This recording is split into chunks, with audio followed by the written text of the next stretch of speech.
case. Welcome to all of you who are participants in today's arguments, or law students or otherwise interested in this case. The fourth case of the day, Bokat versus Cullinan. Mr. Abrams. Thank you, Your Honor, and may it please the Court. My name is Michael Abrams, and I represent the Texas Attorney General. I will be addressing standing and Vote.org Section 1971 claim, and plaintiff's Anderson verdict claim, and Ms. Patterson will address plaintiff's Section 1971 claim. We raised two overarching issues with respect to standing. The first is that plaintiff lacks organizational standing because it hasn't shown a concrete diversion of resources as a result of House Bill 3107. And the second argument we made is that Vote.org cannot bring claims on behalf of third-party voters who are not plaintiffs in this case. And I'd like to focus on what we think is the most straightforward way to resolve this case, which is the third-party standing issue. Will Ms. Patterson address standing, direct standing under 1971, or are you handling all standing? I will handle all standing. So why not start there? Why aren't they a directly aggrieved party under 1971? Don't even need to deal with third-party standing. Sure. So the party aggrieved language is in 52 U.S.C. 10101D, which is an exhaustion requirement. But the provision that the plaintiffs say provides a cause of action refers to the Attorney General. And the aggrieved party language at most should refer to a plaintiff or a party who might be added as an individual in a pattern or practice case. But we would say that language in 51 or 52 10101D does not indicate a broad intent to expand standing to the full extent of Article 3 of the Constitution. And in fact, plaintiff at record at 33 and 34 specifically brought this claim under Section 1983. So I think they would also, if they're pursuing that claim, they'd also have to show statutory standing under 1983 as well as under Section 1971. And we don't think that they've shown. I thought they were alleging a freestanding 1971. Well, if the complaint appears to bring that claim under Section 1983, and that's how the United States in its amicus brief understands their claim, that it's being brought through 1983. And I can turn it. Is that how the motions panel considered it? Yes, I believe so. I think the motions panel looked at whether they could state a claim under had statutory standing under 1983. No, I mean, did they state that's how the claim was brought? No, I don't believe that the court reached that particular issue. Right. So under Section 19, unless there are further questions. Well, I guess, is your argument primarily that the AG is the person that can bring that claim?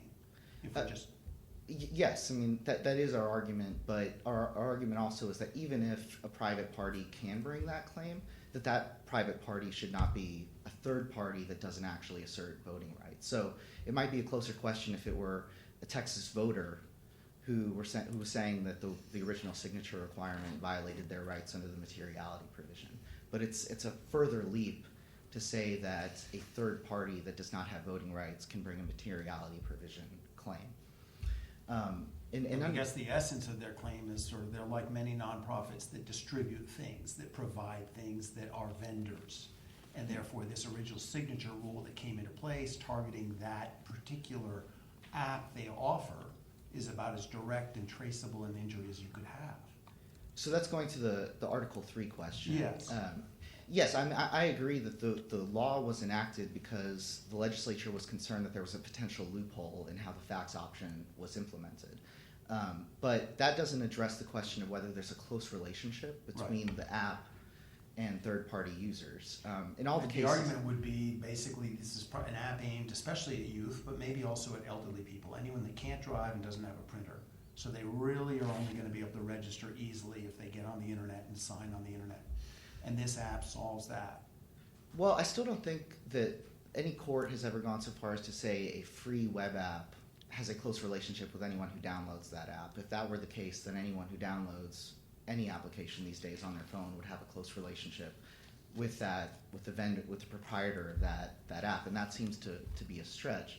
But in addition, and Your Honor, a question went to the point of, well, what else can a voter do to vote? And so I do want to briefly address, or to register to vote. And so I want to address the Anderson verdict claim because the district court made a couple of key errors in how it evaluated that. The district court looked at the burdens on that requirement specifically and on the small number of voters who would use that option without considering the wide array of opportunities that there are to register to vote in Texas. And so, Your Honor, you mentioned smartphone, right? That might be, or someone who doesn't have a printer. But under Texas law, if you don't have a printer but you have a smartphone, you can request from the Secretary of State a postage prepaid form and online, and the Secretary will mail it to you free of charge.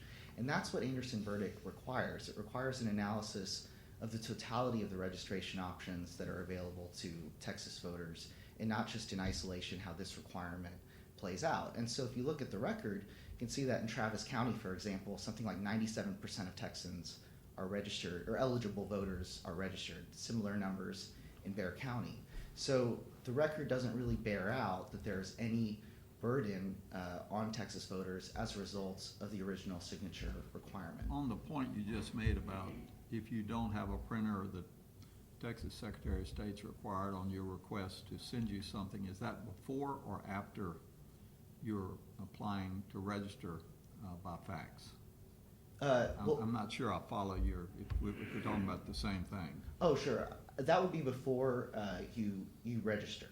So that is the application itself, right. And then you could just mail it in. And then if you wanted to, you could also submit that application by fax and then mail it in. But at that point, it would be duplicative. The fax option, which came into place in 2013, was really something that was designed to be a last chance measure for Texas voters. So in other words, you didn't drop your registration form off the day that you were supposed to, the day that it's due, but you can still find a way to fax it in and then mail it in a few days later. And so that's why most voters register through other means. But that doesn't mean that there's an Anderson verdict problem with that. It just means that it's one method of registering to vote in a comprehensive system. Ironically, to me, the fax method actually is the method that still does preserve the old-fashioned original signature. So I'm appreciative that you didn't say the wet signature rule. It is the original signature. That's right. Under 1302, a signature has to be signed and in writing, and that's what the fax option. So I guess what this question is antecedent to how the parties have briefed it. Mm-hmm. Why isn't any time you manually handwritten live naturally write out your signature? Why isn't that an original signature? Whether you do it with a stylus or whether you capture it by a photo, what they've offered here on fax is an original signature. It complies with the law, but. Oh, what vote.org is on? Yes. Oh, okay. I see what your question is, Your Honor. Well, the app doesn't actually function that way. So what the app does is it affixes the photo. Sure. So you could take let's say you had a photo on your phone of a receipt from a restaurant, mm-hmm. and you had your signature on that. You could crop that and put it on the website. But why isn't that the original signature? It is a manually handwritten live signature. The person signed it. It's not wet, but wet isn't here. Well, I don't think that is actually signing the registration form. That's attaching a picture of your signature to a registration form. Okay, but does DPS allow you to use a stylus? It does. So why? But therefore, that's not signing the form either. Well, that's providing a signature and then having it captured with the digital format. I mean, I recognize it might be a subtle distinction, but I think that there is still a meaningful difference between taking a picture of your photograph or your signature and actually signing something. Whether it's on a stylus or on a piece of paper. I see I'm out of time. If there are no further. Yeah, I know. That's fine. Sounds like you've answered his questions. Well, I didn't need to give him more time. You may not have satisfied him, but you've answered his questions. We'll hear from Ms. Patterson.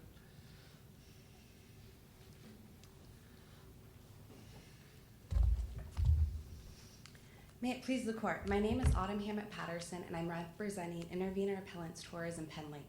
In addition to the deficiencies with plaintiff's claims that Mr. Abrams highlighted, plaintiff has not and cannot show that the original signature requirement violates Section 1971 of the Civil Rights Act, even assuming the materiality provision creates an individual right to challenge non-discriminatory requirements. And that's for two reasons. First, the requirement is material under Texas law to determine whether a person is qualified to vote. And second, the requirement does not deny anyone of the right to vote or to register. The materiality provision prohibits state actors only from denying the right to vote based on an error or omission that is not material in determining whether such individual is qualified under state law to vote. So if a requirement is material according to state law, it does not violate the materiality provision. Under Texas Election Code 11.002A, being a registered voter is necessary to being a qualified voter.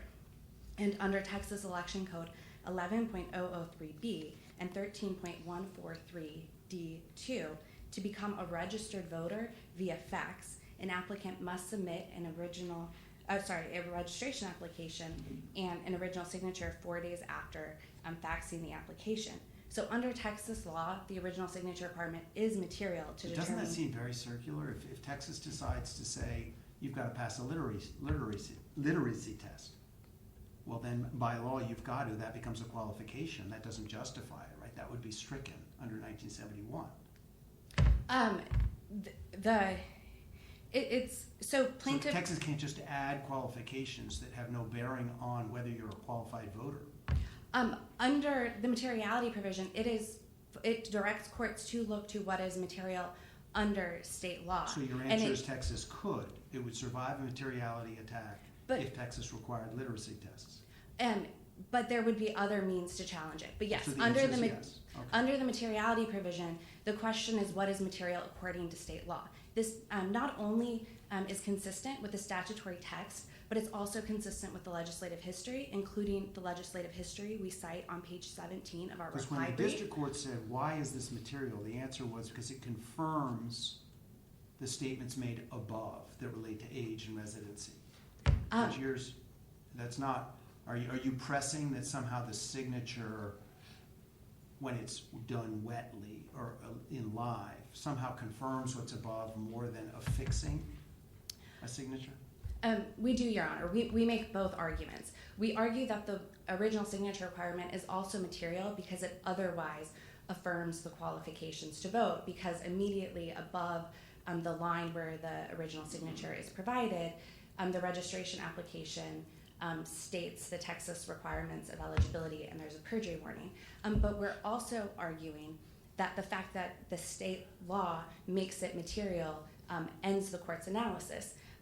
The legislative history on page 17 of the reply brief discusses, the legislature was discussing the amendments to Section 1971, and the proponents of those amendments that became the materiality provision argued that the materiality provision was constitutional because it does not establish substantive standards for qualifying voter registrants, but only ensures equal applications of whatever standards the states determine. And because that was the harm that they were seeking to remedy, was the unequal application of the standards and requirements. And so by requiring states at the outset to say what is material and what is optional, then you're not having county officials arbitrarily denying registration applications based on things that are immaterial, which that could be a problem. For example, do you agree that the summary judgment record, the whole thing, there's nothing in that record that says registrars are using this to verify that it is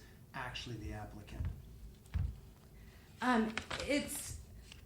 It states at ROA 1198 to 99 and 1293 that officials do look for an original signature to confirm that the application is complete. And so in that way, they are looking to see if the original signature is there, and thus that they have affirmed the So it's got to be qualifications legible, above. and it's got to be there, but it isn't cross-verifying who the person is.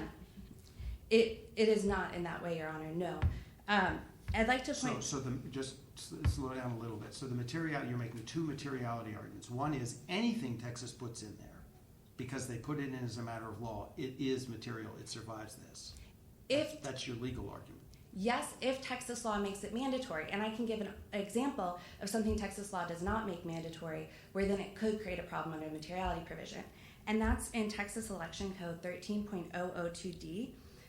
There, the statute says that if an applicant omits their middle name or a former name or a part of a zip code, that does not affect the validity of a registration application, and a registration application cannot be denied on that basis. So if you had a county denying a registration application on that basis, then that could create a problem. And that shows how the materiality provision still has teeth. And we see that in Martin v. Crittenden. It's a case from the Northern District of Georgia. In that case, a plaintiff challenged Gwinnett County's practice of rejecting absentee ballots that did not have a birth date on the envelope as being immaterial. And the court concluded that they would likely prevail on that challenge because under Georgia law, that information was not required. In contrast, the district court concluded that plaintiffs likely would not prevail on their challenge to the omission of a signature or other aspects of the address because they couldn't show that that information was immaterial under state law. Also, So if Texas were really worried about fraud, people saying there's somebody and they're not, they could say you've got to notarize the signature. That would not run afoul of 1971. it would not, under 1971, the question is whether it is material under state law. And that's not to say that if a state imposed a hyper-technical requirement that there wouldn't be other means to challenge it, but that conflates what Section 1971 does with other constitutional and statutory protections. For example, it's hard to imagine that a I state... thought 1971 was designed specifically to tell states you can't add irrelevancies, you can't add burdens that might target the old or the young. And so here I think their argument is, you know, if the e-signature act's been in place for 23 years, young people sign almost everything on the internet. They don't have printers, especially in big states like Alaska, which apparently allows this app, or Texas, where people just can't drive to Kinko's easily. So this is, unless there's a justification, this is a very big impediment for a lot of people that might want to sign up and be a voter. That's the argument, I think. And respectfully, Your Honor, that argument goes to whether or not they have a valid Anderson-Burdick claim, and it's about the assessment of burdens. But under the materiality provision, the question is whether under state law it is material to determining a voter's qualifications. Okay. And Justice Alito's dissent for the denial on this stay also says Section 1971 leaves it to the state to decide which voting rules should be mandatory, and the motions panel also agreed with this analysis. I see my time's up, so unless you have further questions. Thank you, Thank Counsel. you.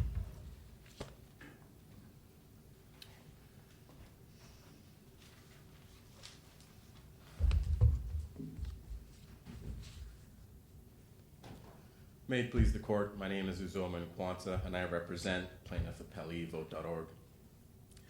I'd like to start in response to something my friend on the other side said about the materiality provision.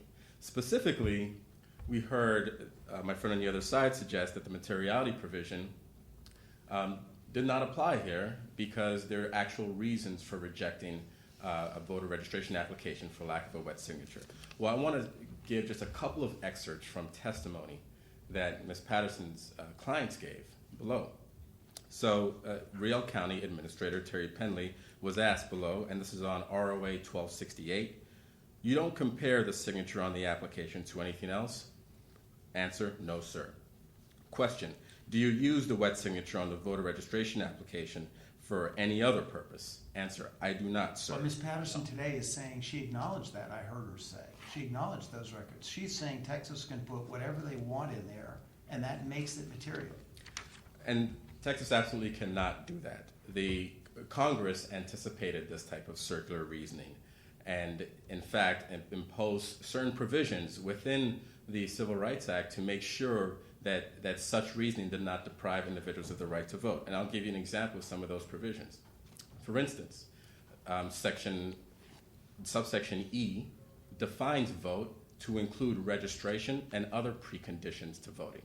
In other words, denying someone the ability to register is just the same as denying them a ballot under the Civil Rights Act and under Section 101 of the Civil Rights Act. You cannot deny someone the ability to register. You cannot reject the registration application simply because of an immaterial omission. So to suggest that because registration is a pre-qualification for voting, that therefore Texas can impose any rule it wants for registration, that effectively contradicts the statute Well, I would and think renders it then maybe meaningless. there'd be at least several 1971 cases where states have said, well, we're going to deem this to be material.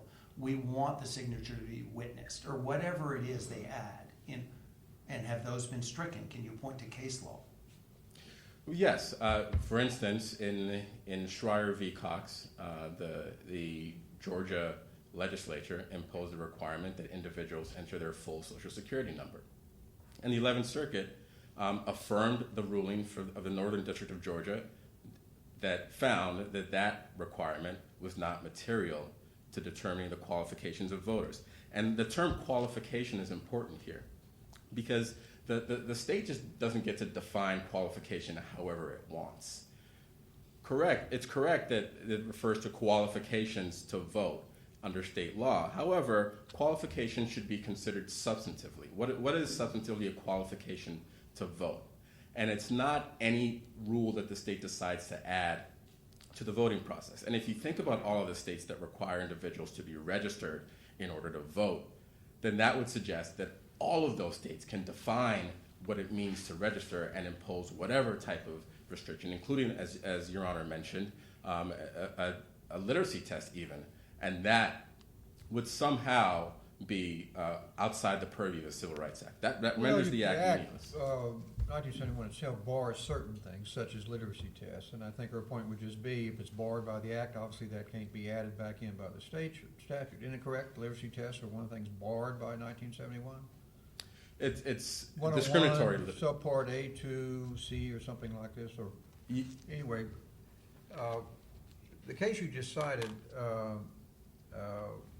it does seem to me that it may not control the outcome of the case, what to make of this materiality, because she still argues that Anderson verdict has to be able to be applied to it and survive that kind of regime. So did the case you cited to us deal with that, about whether materiality really means refer to state law, but it still has to pass some subsequent analysis? So the state I cited only dealt with the materiality provision of the Civil Rights Act, so it did not deal with the Anderson verdict test. The Anderson verdict test, which requires the courts to balance the burden on the right to vote with the state interest, that is a separate claim, but even if we were to... There's a way to make her argument still fit with what your goal is, it seems to me, and so it's a matter of statutory interpretation of whether she's wrong about how to read materiality. Certainly, and the reason why that interpretation is wrong is because Congress defined votes to include registration, which means registration cannot, and registration, everything that's required to register cannot be made a qualification to vote because Congress defined vote to mean registration. And that would undermine and render that definition meaningless. What if Texas said we don't want any middlemen? We want the applicant to interface with the official.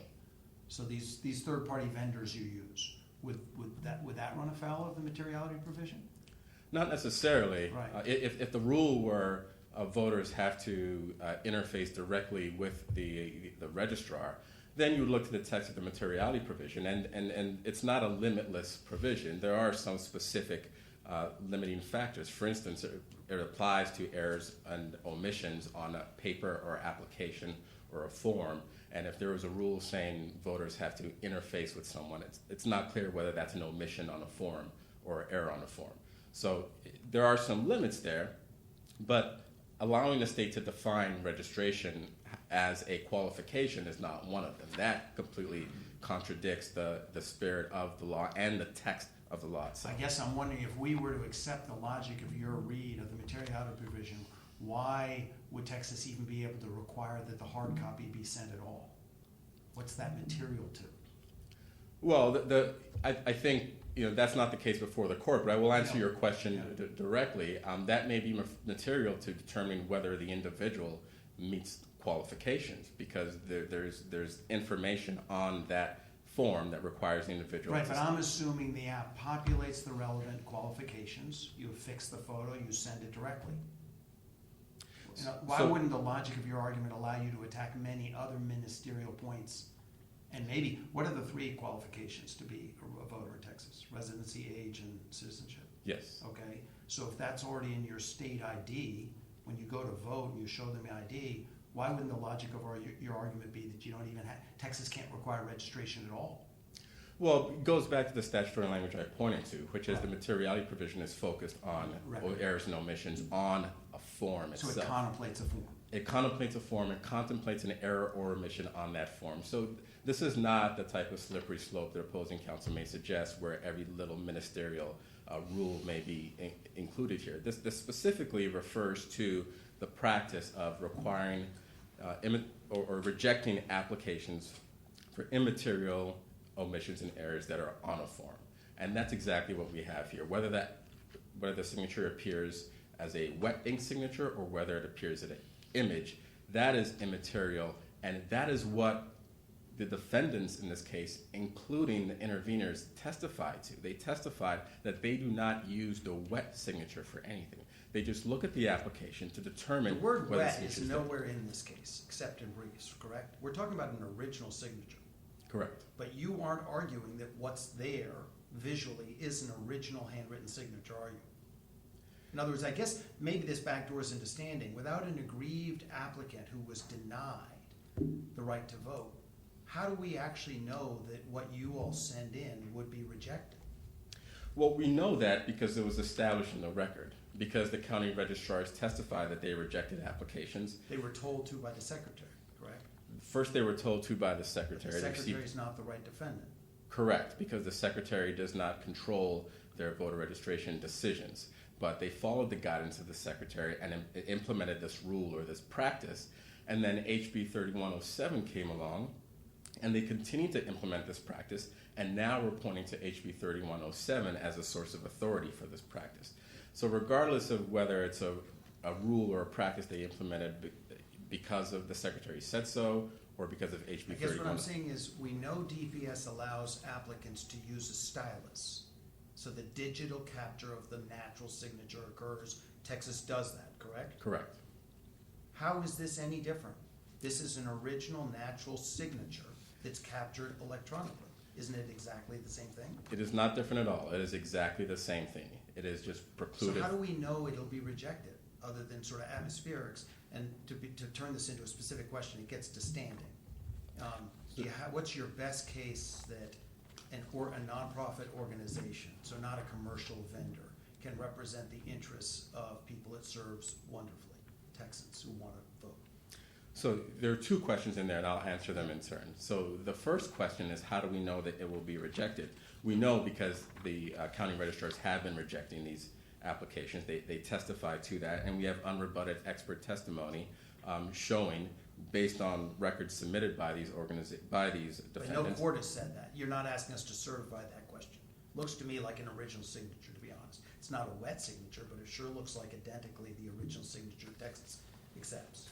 We're not asking to certify the question because it's not necessarily outcome determinative for our case, because what plaintiffs are challenging, what Vote.org is challenging here, is the practice of rejecting applications for lack of a wet signature. So whether that occurs because Okay, the you've law answered that. requires. And my colleagues may have questions, but they'll ask you if they do. The standing question, what's your best case for 1971 standing from a third party? So there are several, actually. First, I'll start with the line of cases from the Supreme Court that have recognized, starting with Craig v. Bourne and its progeny, that have recognized that a vendor or someone in like position has uniformly been allowed to enforce the interest of its vendees, or a service provider can enforce the interest of its service recipients when there's a provision or when there's a law that restricts its function. And that's exactly what happened here. We don't even have to guess whether there's a law that restricts Vote.org's function. The Secretary of State admitted that it drafted the language of this provision specifically to target Vote.org's web application. So in addition to that line of cases, which goes from the Supreme Court precedent to Hang On from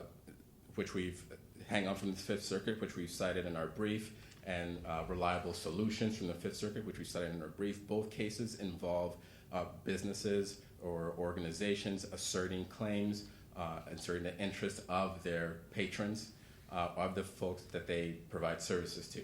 And now I understand that there's some argument that this may not extend to a nonprofit organization because it's not a commercial enterprise. And that's just entirely backwards, because when you look at what's driving this doctrine, is the courts have made an assumption that there's an identity of interest between the service provider and the group of individuals it provides those services to. The courts have made that assumption and have not proceeded to test other elements of third-party standing because of that assumption. Well, whatever interest there is, whatever identity of interest there is between a profit-making enterprise and its customers, that interest is at its apex when you are dealing with an organization that provides services not for profit, but out of solidarity with the individuals that use its application and uses its services. Counsel, And- I have two questions for you, just for the purposes of this record. What, if any, evidence is there in the record of your organization providing printers in other states? So our organization providing printers in other states, that appears in testimony from Vote.org CEO, Andrea Haley, and that appears in the ROA 2048 to 49 and 2043 to 44. And specifically, Ms. Haley testified about Vote.org's Next Door program. So in Texas, when this wet signature rule came down, Vote.org... No, I'm asking you, what assistance do you provide in other states as far as providing printers? You're saying you have to provide printers in Texas. Do you provide printers in other states? Not necessarily. Well, don't give me not necessarily. Do you provide them or do you not? Vote.org partners with Nextdoor to provide access to printers. So Vote.org doesn't physically provide printers, but they partner with Nextdoor to provide access to printers. In other states? In other states. How many as well other as Texas. states? I'm not sure the exact number of states, Your Honor. It depends on the rules in each state. So in Texas, Vote.org has to connect with Nextdoor and partner with Nextdoor to allow people to use printers, specifically because there's a wet signature rule. And all right. The other question I have for you is, assuming the summary judgment in this case is vacated, what, if any, evidence would be presented at a trial that is not already in the record? And I'm going to ask the same on rebuttal. What would there be any new evidence that would be presented? Well, it depends on the grounds for which the summary judgment was vacated. If it was based on standing, for instance, we present additional evidence that shows clearly that, in addition to the testimony that we've already presented, that shows that Vote.org had to divert resources from its nationwide programs and from HBCU programs and influencer programs. I see that my time is up. May I? Please answer the question. Sure. It would divert resources from its influencer programs, which Vote.org has testified to connecting voters with printers in Texas, specifically because of that wet signature rule. And that if that rule were not in place, Vote.org would be able to have its constituents in Texas just use the app. And Vote.org can redirect resources to its programs around the country, to its HBCU programs around the country, and to its youth influencer programs around the country. So for a small, nimble organization with a handful of engineers that's turned into the largest GeoTV technology platform, that's a significant injury. So to briefly conclude, in the state of Texas... Well, you've answered my question. Thank you. Thank you, Your Honor. Counsel?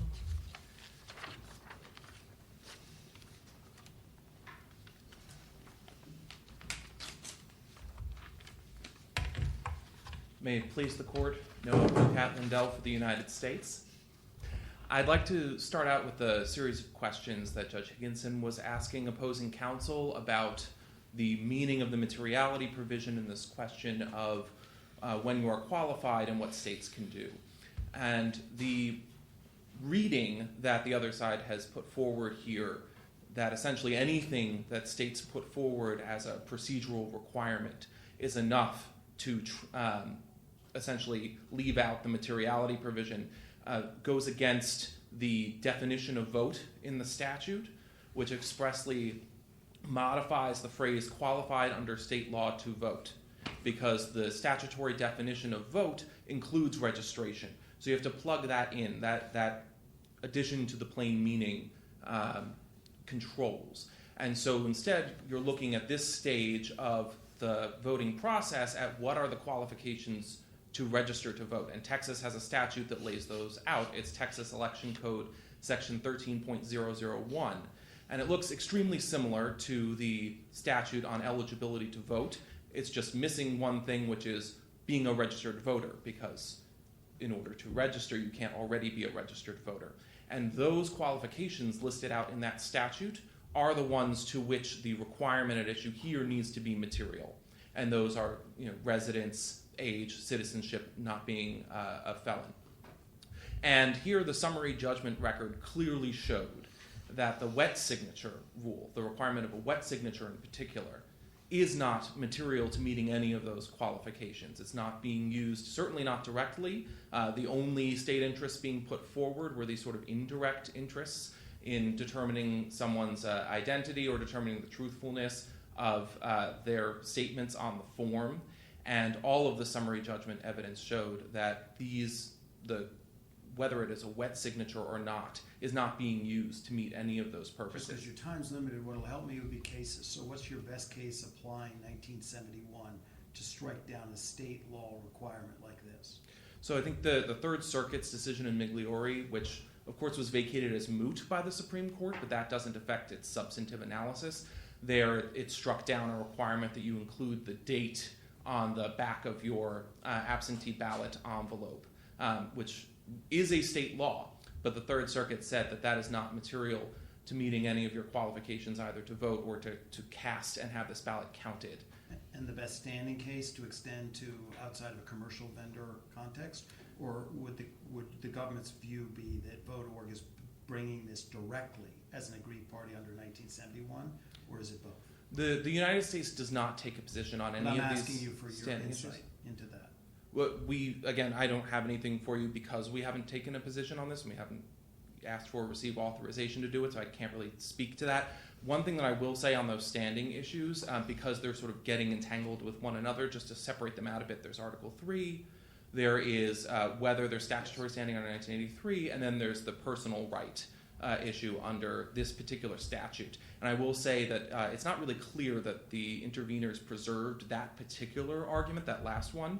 They did not say anything in their summary judgment briefs. There's ROA 1038 to 1039 and 1050 to 1054. Those are the relevant pages of their summary judgment briefs. And they didn't say anything about it. Is the relief requested under the statutory argument the same as the constitutional relief? I'm asking for the same relief? My understanding is that it is. I'm not 100% sure, but I believe that they're seeking the same relief. They're simply asking to not have the defendants, these registrars, reject people's applications because of this immaterial error. One other thing that I would like to address, Judge Southwick, your question about whether the sort of Anderson-Burdick analysis gets sort of smuggled into this statute, and it does not. It's a key difference between the materiality provision claim and their Anderson-Burdick claim. As opposing counsel pointed out, there is no freestanding burden interest balancing test under the materiality provision. The text of the provision lays out one specific test, and it is whether this particular rule is material to meeting the qualifications that are set out to register, and it is not. And so any questions about the burdens that it imposes on people or whether there's some sort of freestanding interest that the record does not support does not come into play under this particular claim. But to the extent it's something that you can take a position on representing DOJ, did the motions panel get anything right? Well, again, yeah, on the standing issues, we don't take a position on those questions. As to everything that it dealt with on the materiality provision, which is what we came in on, we think that it essentially got everything wrong. So there is a private right of action. I'm sorry, is it all right if I finish? Oh, please do. I did ask the question. Thank you. Sorry. They did not exactly say whether there is a private right of action, but there clearly is a private right of action to enforce this statute under Section 1983. They adopted this rule as to what sorts of rules the states may put forward that goes against the impetus for this law, which was, among other things, the Louisiana state constitutional provision that said that you have to list your age in years, months, and days, and people were being rejected, having their applications rejected because they missed the number of days in their age. That was a state constitutional provision, and yet this law was passed in significant part to get rid of requirements like that. So, All think right, that- Counsel. thank you very much. Good answer. Appreciate it. Mr. Abrams.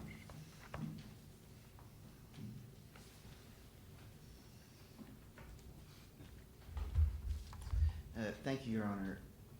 First, in response to Judge Barksdale's question, we think we offered a pretty fulsome record on summary judgment. I'm not sure that there would be a lot more to do on remand except expand on some of the evidence that we introduced, but that does go to the fact that this case was litigated on cross motions. And so Vote.org bore the burden of showing both conclusively that they had standing and that there was no issue of material fact that this violated the Constitution.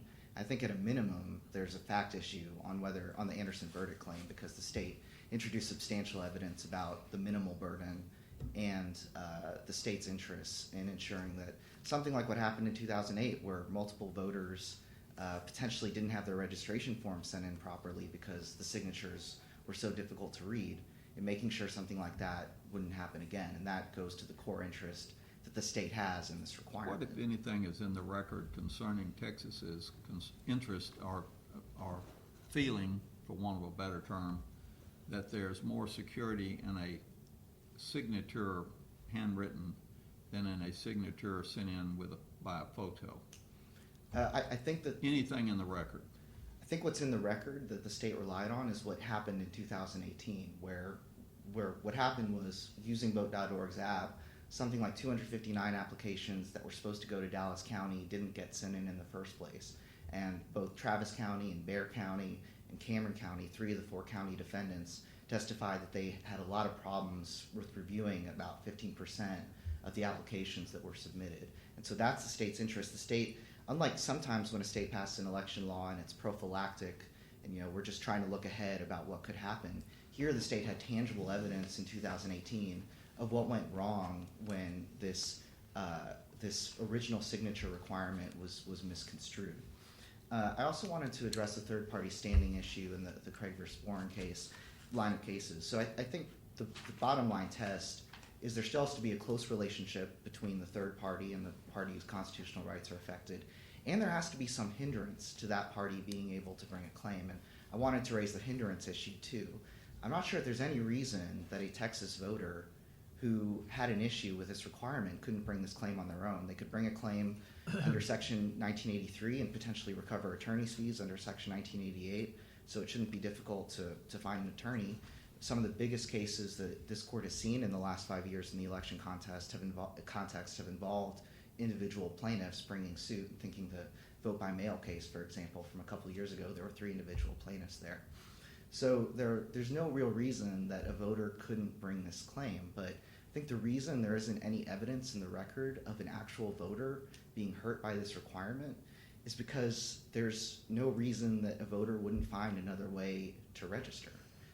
There are just so many avenues, and we cite some of them in our brief, some of them are in Chapter 13 of the Election Code, that if the fax option wouldn't work, there are other ways to register, and that's why there's no evidence in this record that the court can evaluate about what the actual burden of this requirement is.